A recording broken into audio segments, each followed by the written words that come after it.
Before my husband's company was set to go public, his mistress, the woman he'd been secretly supporting, showed up at our doorstep with their twin boys in tow, boldly demanding I step aside as his lawful wife. When I confronted my husband, David Carter, he stammered, explaining that Lily Harper was the one who could be the perfect wife and mother. He assured me he wouldn't mistreat me, but if I couldn't accept the arrangement, divorce was the only option. I nearly laughed at the absurdity, as if I'd been transported to another era. "The company's about to go public," I said coldly. "Are you sure you want a divorce now?" Before David could respond, his mother, Margaret Carter, cut in sharply. "Of course he needs to divorce you before the IPO. Do you think we'd let you take half his shares afterward? You're a hen who can't lay eggs. If you don't want to be a mistress, then leave this house with nothing." I didn't argue or demand anything. I went straight to file for divorce. But deep down, I couldn't help wondering, without me, how could David's failing company even dream of going public? I was in my study, reviewing the company's financials to ensure everything was flawless for the IPO, when I heard a commotion from the living room, shouting mixed with children's cries. Curious, I closed my laptop and stepped out. In the living room, a woman younger than me sat smugly on the sofa. She turned to a pair of 4-year-old twin boys and said, "Ethan and Noah, stop crying. You should be smiling. From today, you're legitimate heirs." The boys, Ethan and Noah, clung to David and his mother, Margaret, calling them Dad and Grandma repeatedly. I rubbed my eyes, confirming this wasn't a hallucination, then strode toward David, anger and confusion boiling over. What the hell is going on here? Before he could answer, the woman on the sofa spoke up. "Let me introduce myself. I'm Lily Harper, the woman David truly loves. These boys are the fruits of our love." Even without her words, the scene before me told the story, but her confirmation hit like a punch. I was speechless with rage. The devoted husband I'd known for years had been keeping a mistress and had fathered twins behind my back. Seeing my darkening expression, Lily's smugness grew. "You've got some grace, I'll give you that. But don't worry, I'm not here to kick you out like some barbarian. I'm here to ask you to step down from wife to mistress. If our modern decorated villa hadn't grounded me, I'd have thought I'd time traveled to some feudal drama." Taking a deep breath to keep from fainting with fury, I ignored Lily. She was irrelevant, an outsider with no obligation to explain herself. The one who owed me answers was David. I glared at him, grinding my teeth. "Is she telling the truth? Did you betray me?" David faltered, shielding Ethan behind him, and stammered, "Sarah, being a first wife or a mistress, what's the difference? It's just a piece of paper. If you behave and don't compete with Lily for affection, I'm sure she'll be a great first wife. I'll treat you as I always have. But if you can't accept it, divorce is the only way." I laughed bitterly. "The company's about to go public and you're sure you want a divorce now?" Before he could answer, Margaret snorted. "Exactly because the company's about to go public, we need to settle this now. If we wait until after, you'll take half his shares. Our David isn't the type to abandon his wife the moment he succeeds. If you, who's been barren all these years, had been anyone else, you'd have been kicked out long ago. Be smart, divorce David quietly, and you can stay in this house. But if you're stubborn, you'll leave with nothing. Everything is in David's name. You won't get a cent." Her words were so outrageous I couldn't help but laugh. Seeing me laugh, the three of them seemed to relax as if they thought I'd agreed. Lily cleared her throat. "Since you're on board, kneel and offer me tea. Once I drink it, I'll accept you as the mistress. You'll still have a place in the Carter family." She paused, then added, "But after the tea, you'll go with David to finalize the divorce. Then you'll get a hysterectomy. I'm kind, but I won't tolerate David having unexpected children." The twins echoed in unison. Yeah, we don't want siblings from anyone else. Afraid I'd refuse, David chimed in. The hysterectomy is for your own good. You've always said you don't want kids, that childbirth scares you. He grinned, trying to placate me. See, I told you Lily would be a great first wife. Margaret beamed, clutching Lily's hand. From the moment I met you, I knew you were special, leagues above Sarah. She's not even fit to be a maid in our house. I laughed again, this time from sheer rage. And if I refuse? The three exchanged stunned glances, clearly not expecting resistance. David gaped. You're refusing? On what grounds? Ethan and Noah are grown, and I need to give them legitimacy. You can't blame me. You're partly responsible, too. Lily sneered. If you won't kneel or get the surgery, then get out of the Carter house. Margaret nodded. If you don't want to stay and serve us, leave with nothing. I have plenty of ways to deal with you. Looking at the 3 adults and 2 children, I found it all laughably absurd. David and I had been college sweethearts, marrying shortly after graduation. For years, our bond seemed strong, or so I naively believed. When we started our company during the entrepreneurial boom, I poured my heart into building it. David wasn't a skilled manager. His mistakes nearly bankrupted us years ago. Seeing his despair, I couldn't bear it. Against my vows, I reached out to the one person I'd sworn never to contact. My father, one of the wealthiest men alive. My father and David weren't so different. As his business grew, he began to scorn my mother, his first wife, for not bearing a son. He divorced her to marry his mistress, who'd given him a boy. My mother, heartbroken, fell ill and died soon after. I hated my father, changed my name, and cut all ties with him, but to save our company, I swallowed my pride and contacted him. He provided a massive capital injection that revived the business. As he aged, he sought to atone for his past, supporting our company wholeheartedly. With his help, our small startup grew into a powerhouse nearing an IPO. I always believed that even if every man in the world betrayed his wife, David wouldn't. Yet years ago, he'd already begun his affair. Coldly, I said, David, let's divorce. I'll leave with nothing. His eyes lit up. Really? I nodded. Yes. Without me, you'd never have the capital to take this company public. All that awaits you is a failing business and endless debt. Margaret pressed. Why are you giving up so easily? The company's about to go public. Are you plotting something? I smirked. Didn't you just demand I leave with nothing? Now that I agree, you're suspicious? Fine. If you don't want me to walk away empty-handed, I can take half the assets and then divorce. Margaret nearly choked with rage. You wretch! Everything belongs to my son. What right do you have to half? I smiled calmly, because this company's success is built on my efforts. I never said it out loud to save David's face, but I'm done pretending. David's face darkened, but he couldn't argue. He nodded stiffly. Fine, leave with nothing. Lily produced a pre-prepared divorce agreement. I skimmed it, found no issues, and signed. David hesitated, but signed too. Instead of heading to finalize the divorce, he said, Can we wait until after the IPO? It's a sensitive time. A divorce now could affect the listing. I smiled. Sure, I turned a failing company into one ready for an IPO. I can just as easily ensure it never lists. Your fear is understandable, but if we don't divorce now, I'll keep managing the company's image. In that case, I won't leave empty-handed. I want half the controlling shares.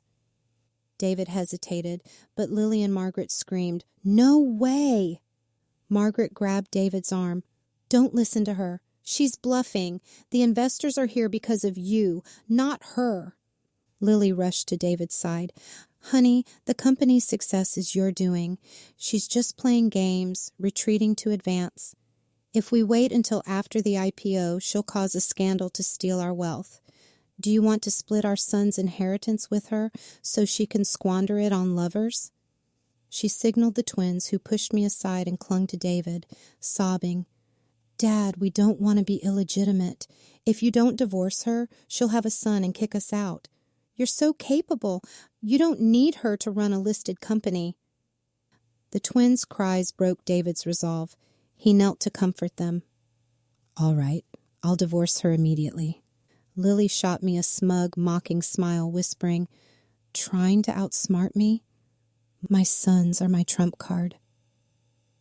David and I finalized the divorce at the Civil Affairs Office on Monday. The ink was barely dry when David and Lily registered their marriage. Lily waved their certificate in my face, gloating. A wise person knows when to yield.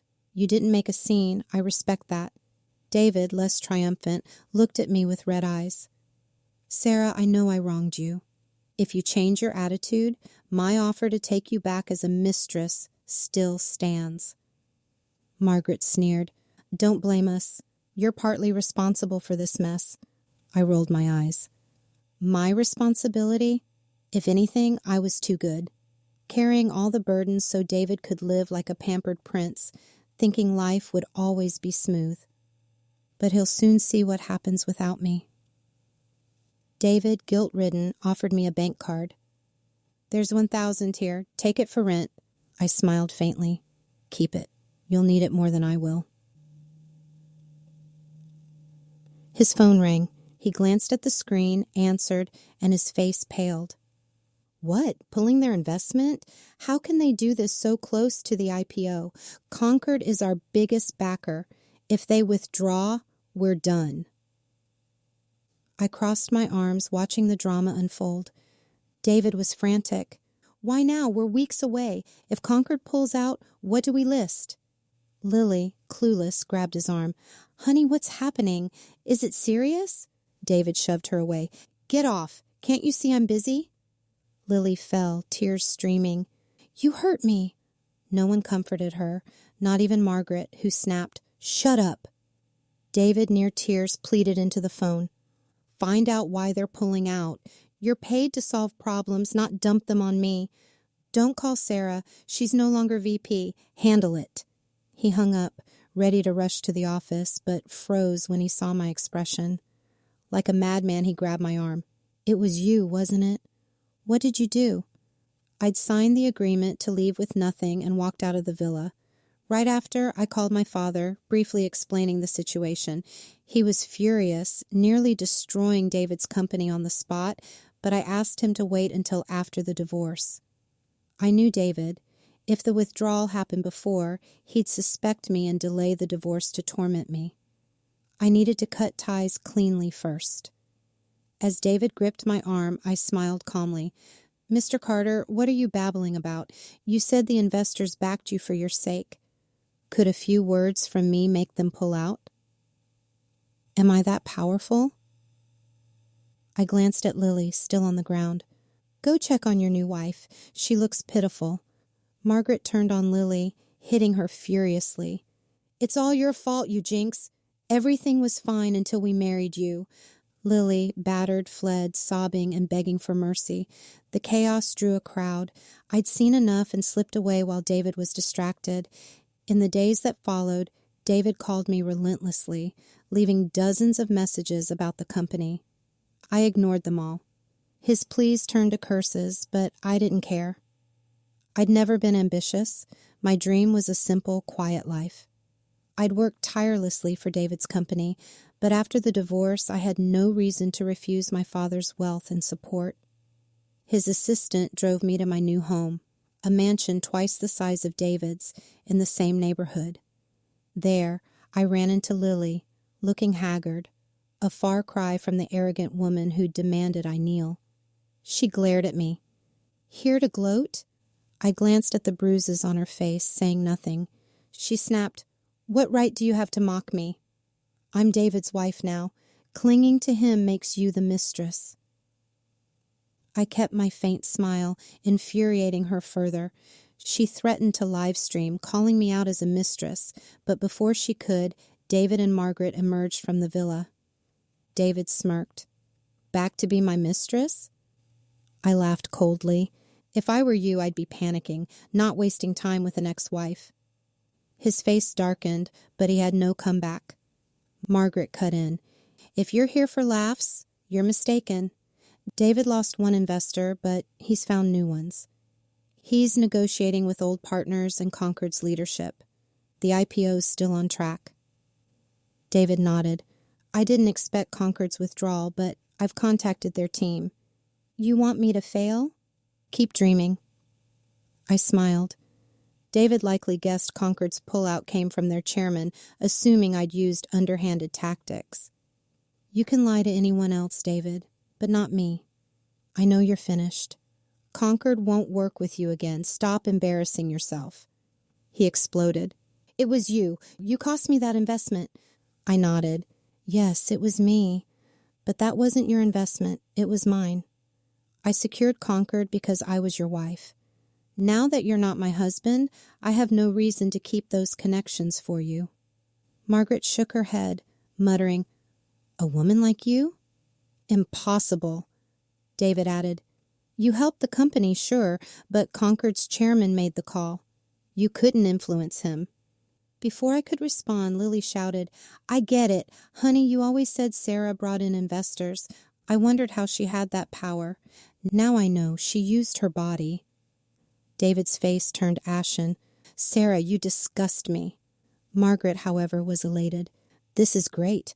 Son, if Concord's chairman slept with your wife, he'll pay to cover it up. I cut in coldly. I changed my name. I'm not Sarah Miller. I'm Claire Hudson, daughter of Hudson, Concord's chairman. I pulled out an old family photo. If you don't believe me, look. Their faces froze as they saw me with my parents, the chairman unmistakable. David jumped, ecstatic. Incredible! I'm the son-in-law of the richest man. Margaret grabbed my hand, fawning. Claire, you've always been my only daughter-in-law, like my own child. Her words were laughable. She'd mocked my childlessness for years, even staging dramatic fights to pressure me into having kids. David's eyes gleamed with obsession. Sarah or Claire, you're still my true love. I'll remarry you immediately. I pointed at Lily, feigning surprise. Remarry me? What about your current wife? David glanced at Lily with disgust. She can get lost. She's nothing compared to you. Margaret chimed in. Lily's a curse. Lily, terrified, collapsed, sobbing. You can't do this. I gave you 2 sons. You said you stopped loving her, that she made you feel less of a man. David kicked her. Shut up. I don't need you anymore. Stunned, I realized his intent. Margaret smiled slyly. Remarry, dear. We'll ditch Lily, but not the boys. They're David's blood. A good wife loves her husband's children. They'll see you as their real mother. David nodded eagerly. The kids are young. Treat them well, and they'll love you. Being a mother without giving birth? Who wouldn't want that? I pretended to consider it. So, kick Lily out, remarry me, and have me raise your illegitimate kids? Margaret started to protest, but backtracked. Not illegitimate. Your kids. I burst into laughter, unable to hold back. David, thinking I was thrilled, pressed, Call your father now. Get him to invest. Company matters are bigger than our squabbles. I nodded, dialed, and spoke icily. Dad, why is David's company still finding investors? You promised justice. I want him ruined, bankrupt, drowning in debt. I hung up as their faces froze. David and Margaret erupted. Are you insane? That company's your work too. Don't you care? I shrugged. No, I built one company. I can build another. Why should I let a scumbag like you benefit? I worked day and night while you cheated and had kids behind my back. You think I'm your stepping stone? Margaret nearly fainted. I treated you like a daughter. I cut her off. You know exactly how you treated me. Why play pretend and slap yourself? They lunged at me, but my bodyguard stepped in, their sheer presence stopping them cold. David's phone rang. His face darkened as he answered. I heard clearly, Mr. Carter, all investors have pulled out. Banks stopped lending, the landlord reclaimed the office, and utilities are cut. Employees fled. We can't operate. David dropped the phone. trembling. He no longer resembled the man who demanded I remarry him. He knew this was my father's power, unleashed by one call. He fell to his knees. Claire, I was wrong. I don't need the kids, just you. Forgive me, I can't go bankrupt. You still have something left. Margaret, instead of kneeling, attacked Lily, blaming her for everything. David joined in, desperate to deflect blame. I didn't hate Lily. Whether she seduced him or they loved each other, it didn't matter. Temptation abounds. But I stayed faithful. David didn't. I looked at Lily. He's penniless, drowning in debt. Why stay? She froze, then pushed David and Margaret away, screaming, "Get away from me, you trash!" Turning to me, she said bitterly, "You might not believe me, but David told me he was single. I knew he was married later, but stayed because he promised to marry me. I didn't know he was this vile." David roared, "Shut up or you'll never see your kids again." Lily laughed. "You idiot, you have no claim to them. They're not yours." David reeled, refusing to believe her. I stepped in. "She's not lying. I'm healthy, but doctors hinted you have fertility issues. Twins? Unlikely." David and Margaret lost it, realizing they'd lost me, the daughter of the richest man, for a woman and kids not even his. As they tried to grovel, my bodyguards blocked them. I left for my new mansion. I later learned David's company collapsed. Investors, banks, and partners cut ties after learning he'd crossed the Hudson family. Within 6 months, his company went bankrupt, leaving him with $30 million in debt. His assets were seized, and he was homeless. He tried finding work, but no one dared hire someone who'd offended my father. Manual labor was beneath him. Poverty was harder than death for a man like him. Margaret suffered a stroke and became bedridden. David, once vowing to destroy Lily, clung to her, demanding she find money. Unable to cope, Lily vanished with the twins. Margaret starved to death under David's neglect, and he was jailed for manslaughter. In prison, he wrote me endless letters begging for visits. I never went. I was too busy enjoying my well-deserved, vibrant new life.